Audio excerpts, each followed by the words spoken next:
వికారాబాద్ జిల్లా కుల్కచెర కేంద్రంలో దారుణం జరిగింది. ట్రిపుల్ మర్డర్ కలకలం రేపింది. భార్య అలవేలు, వదిన హన్మమ్మ, కూతురు శ్రావణిలను కొడవలితో హత్య చేసి యాదయ్య ఆత్మహత్య చేసుకున్నాడు. తండ్రి దాడి నుంచి మరో కూతురు అపర్ణ తప్పించుకుని ప్రాణాలతో బయటపడింది. రోజువారీ కూలీగా పనిచేసే యాదయ్య భార్య అలవేలుపై నిత్యం అనుమానం వ్యక్తం చేస్తూ గొడవ పడేవాడని స్థానికులు చెబుతున్నారు. ఇద్దరిని రాజీ చేసేందుకు వచ్చిన వదిన హన్మమ్మపై కొడవలితో దాడి చేసి హత్య చేశాడని తెలిపారు. హత్యల అనంతరం ఇంట్లోనే ఉరివేసుకుని యాదయ్య బలవన్మరణానికి పాల్పడ్డాడు. విషయం తెలిసిన వెంటనే పోలీసులు ఘటనా స్థలానికి చేరుకుని పరిశీలించారు. హత్యలకు ఆత్మహత్యకు గల కారణాలపై ఆరా తీస్తున్నట్లు డీఎస్పీ చెప్పారు.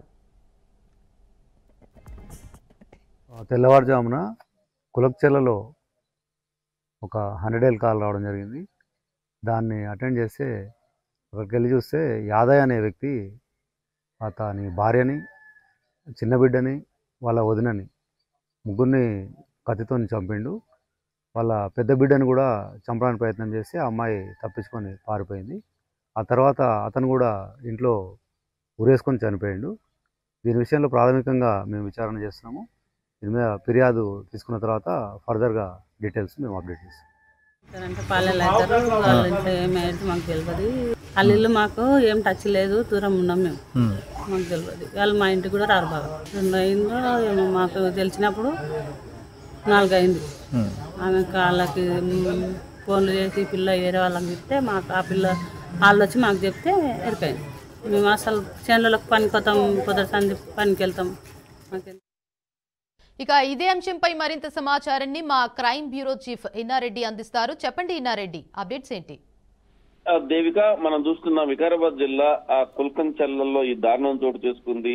ఒక్కసారిగా ట్రిపుల్ మర్డర్ ఈ మధ్య కాలంలో ఒక ఫ్యామిలీలో ముగ్గురిని చంపిన ఘటన, అది కూడా నిజామాబాద్ లో ఒక సంచలనంగా మారిన నేపథ్యంలో దీని మీద పోలీసులు ఇప్పటికే సంఘటన స్థలాన్ని చేరుకుని ఇన్వెస్టిగేషన్ చేస్తున్న నేపథ్యంలో ప్రాథమికంగా ఇది కుటుంబ కలహాల నేపథ్యంలో జరిగిన హత్యగా వాళ్ళు గుర్తించినప్పుడు కూడా ఇంకా మరేదైనా కారణం ఉందా అని నేపథ్యంలో ఎవరైతే యాదయ్య నిందితుడు ఎవరైతే యాదయ్య ఉన్నాడో భార్య, కొడుకు, తర్వాత వదిన గొంతు కోసి చంపిన తర్వాత దీంట్లో ప్రధానంగా భార్య అలవేలును, కూతురు అపర్ణతో పాటు ఇంటికి వచ్చిన వదిలిని కూడా ఆయన చంపడం జరిగింది. దాని తర్వాత మరో కూతురు కూడా చంపడానికి ప్రయత్నం చేసిన తర్వాత ఆమె తప్పించుకున్న నేపథ్యంలో చివరకు తప్పించుకున్న కూతురు ద్వారా ఈ విషయం మొత్తం బయటకు వస్తుంది.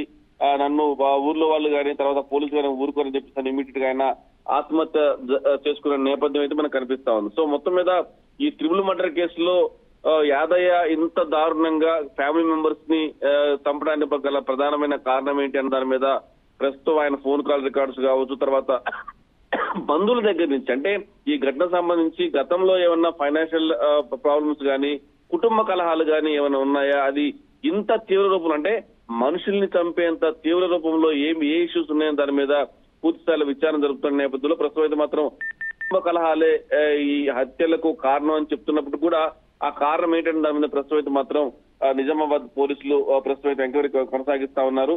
ఏదైనప్పటికీ ఇంటి పెద్దగా ఉన్న వ్యక్తి ఇంట్లో వ్యక్తులను ముగ్గురిని కూడా అతి దారుణంగా చంపి ఆత్మహత్య చేసుకున్న ఘటన ప్రస్తుతం నిజామాబాద్ జిల్లా కుల్కంచెర్లలో సంచలనంగా మారిన నేపథ్యంలో ప్రస్తుతం అయితే మాత్రం పోలీసులు ఇన్వెస్టిగేషన్ చేస్తా ఉన్నారు. మరి ఈ ఘటనలో అతను ఒక్కడే చేశాడా లేకపోతే వేరే వాళ్ళ ప్రోద్బలంతో జరిగిందా అన్న అన్ని అంశాల మీద దర్యాప్తు చేస్తా ఉన్నారు దేవిక. అయితే భార్య భర్తలు తరచూ గొడవ పడేవారని చెప్పేసి అంటున్నారు. సో దాని వల్లనే ఈ హత్య జరిగిందా, హత్య చేశాడా, లేదంటే ఇంకా వేరే ఏవైనా కారణాలు ఉండొచ్చా?